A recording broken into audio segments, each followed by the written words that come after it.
having full conscious choice over how you appear to others.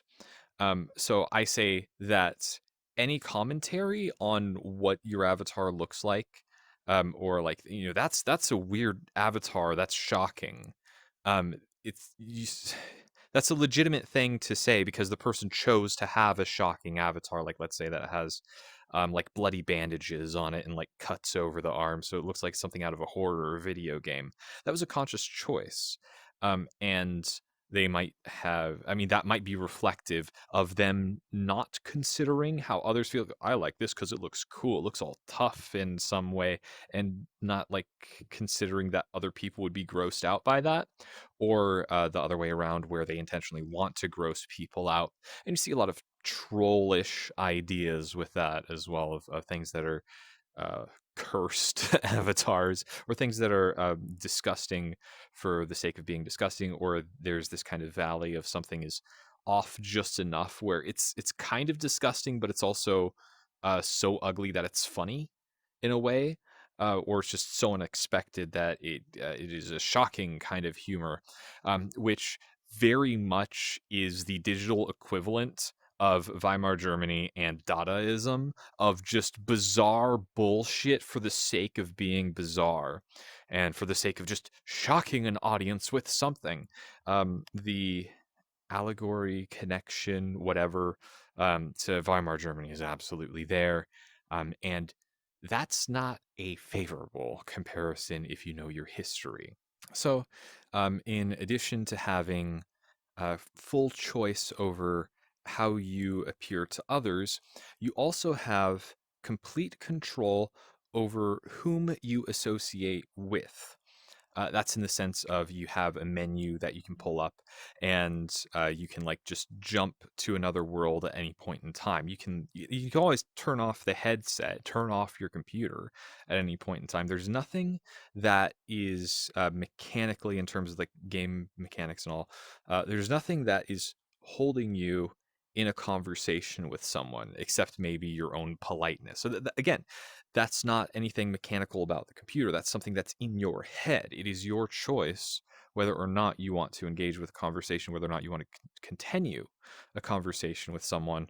Who you want to interact with is absolutely free, in the sense of, um, like physical space doesn't really matter because you can just teleport to a new instance of things, or you can teleport away from whatever instance that you are in. And also, uh, in order to join on other people, you have to choose to do that, or like choose to send a request or choose to send an invite, to be able to connect with others.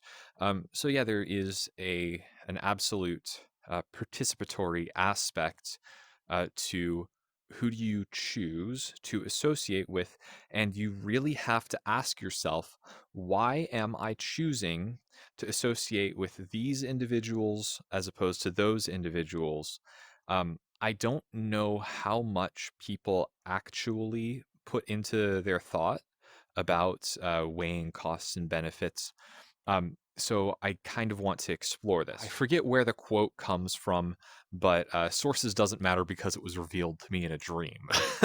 No, there was a couple of interesting quotes that I ran into about how sources, in terms of like expressing an opinion, having sources doesn't doesn't really fucking matter, especially if you're talking about an argumentation that you are setting up the premise, you are going through rational steps to say, here is the situation, because this situation leads to that, because we have our premise of, in VR, you can freely associate with whoever you want to, and it's completely a matter of choice of who you run into, whether or not to follow up with interactions with them subsequently. Or like, how do you choose to stay in conversations as opposed to leaving conversations? Um, it doesn't really matter what some scientific study said about the motivations for this or that, when what I'm trying to portray is my experience with it as well as my insights on this. I don't need an outside source. That's the good thing.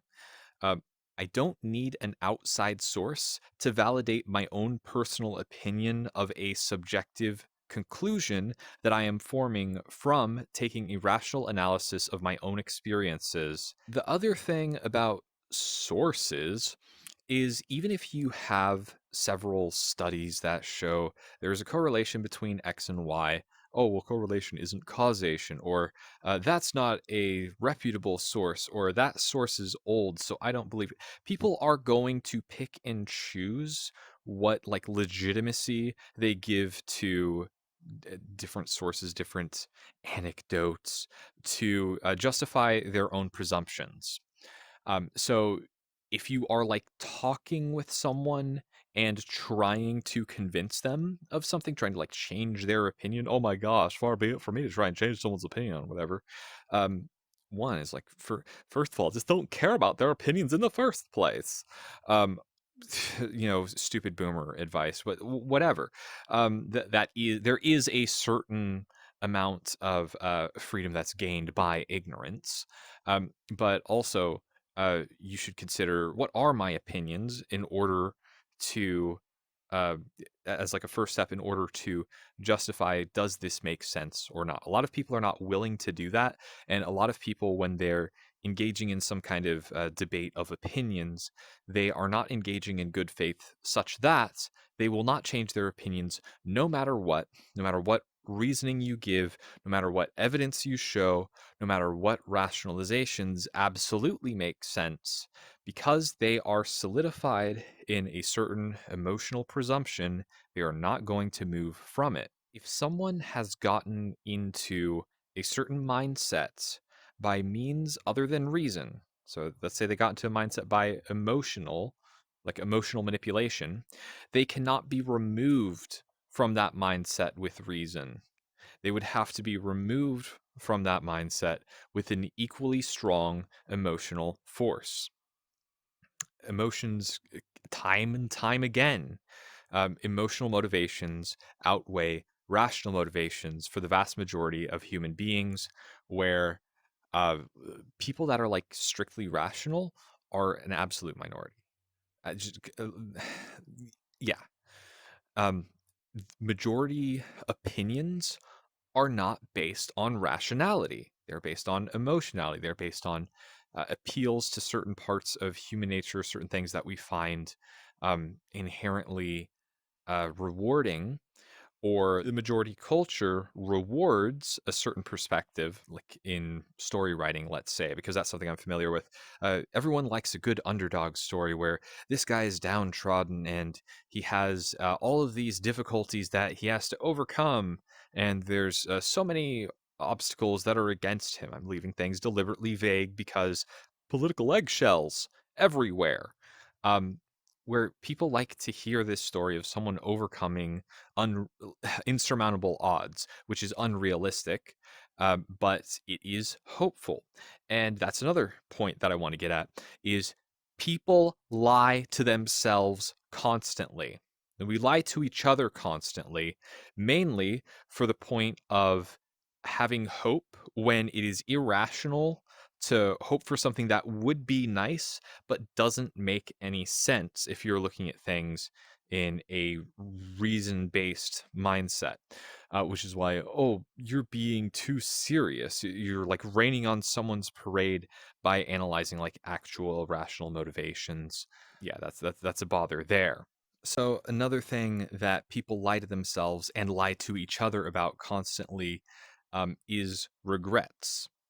And that might strike you as odd because like, what regret? I don't talk to people about regrets. Oh, you should regret that. I mean, shame is an important aspect of controlling behavior to move people away from doing harmful behaviors by socially shaming them, especially in cultures that are particularly sensitive to that, such as European culture being very sensitive to shame, as we can see in popular culture and as we can see in just who feels the most shame in society today?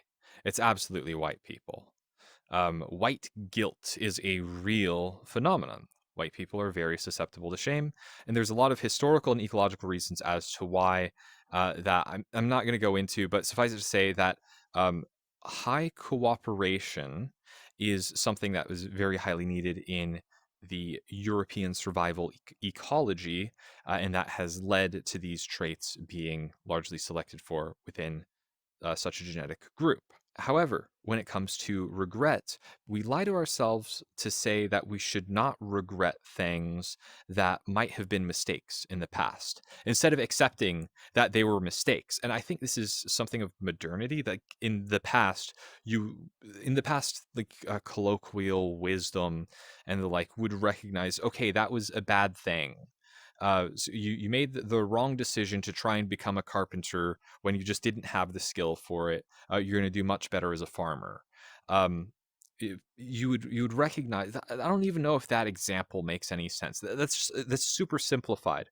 Where today, if I pursued, let's say that I pursued after a medical degree, but tuition prices were increased, and then housing in the region where I was at increased, so that I could not financially manage going through medical school. And I was already in too much debt and I couldn't get another loan or anything like that. In that case, and I'm trying to make a very like simple, straightforward thing of this is a mistake. It is absolutely a mistake to go hundreds of thousands of dollars into debt and still not be able to have the circumstances that would start to dig you out of that hole, like not being able to complete a medical degree because medical degrees take years and years to complete. So having something that's halfway finished is a really big. It's still a really big commitment that's ahead of you, but instead of just pursuing after that very blindly, where you don't know if it's going to work out or not, um, even though you do know that you've already faced very severe consequences that do not look sustainable and there's uncertainty. So the things being resolved in the future are uncertain. Your current misery is absolutely certain. So we lie to ourselves saying that I am certain that in the future, if I just keep working hard at it, that this misery is going to go away. Yes, I'll incur more misery, but that's a necessary part of the pursuit of happiness or something ridiculous like that. No, it's absolutely possible that if you are doing the wrong thing, that you could be miserable right now, and the things that you are doing in the future could make you more miserable, and that's just going to spiral downwards, and you're not going to get better because you're doing stuff that's making you increasingly miserable and is not improving your situation in any way, shape, or form whatsoever. But most people are very dishonest about approaching these subjects because, one, we want to the kinds of things that get spread on social media and that would be spread in the news are not like cautionary tales. These cautionary tales of don't do this. What you are doing is screwing yourself over. Here's the correct option that you should do instead. Those kinds of pressures have always been interpersonal, and in the sense of there are people around you in your social life who personally know you, who have had more experience, like village elders, other neighbors that might be older or have gone through a similar thing, and have practical knowledge. The more that we are digitized, the less we have exposure to practical knowledge. There's VR is a very odd thing. Social VR is a very odd thing because it is social interaction, but the kind of people that are on here are by and large a certain subset of the population and not a particularly insightful subset of the population. I'm sure there are absolutely insightful people to be found within VR chats, but they are a minority. I absolutely appreciate finding people that are thoughtful and insightful on here, but they are not by any means the average user that you would run into when you go into a random public lobby that's absolutely full of chaos. This is one of the reasons why I want to portray this in VR, for example, is that you can have people that are passionate about the possibilities of using an internet connection and virtual 3D space to interact with people, to mimic these kinds of personal interactions that we would have otherwise, where you are communicating directly to other people and sharing some kind of human experience with them, where you are not vicariously experiencing a vacation by reading through some posts online on social media. The ostensibly what VR chat is about is sharing a human experience by communicating with other human beings. I mean, fairly simply, just with a lot of anime girls and excessive amounts of social anxiety, because one aspect of VR chat, especially going to new worlds and the like, is interacting with new people. And interacting with unfamiliar individuals is always going to be a stressful experience because you don't know what your boundaries are with them. You don't know what you share in common. You don't know what you don't know about them. Even though I hate using the same like phrase twice in a row like that. Um, there's this ambiguity and uncertainty and this lack of commonality, which is extremely unnatural. It causes a lot of stress if you do not share significant experiences with others. And that's what we are striving for by trying to connect with others on social media of various kinds, to which I would say that social VR is literally a social platform, a social media through which we can have significant experiences that express something meaningful.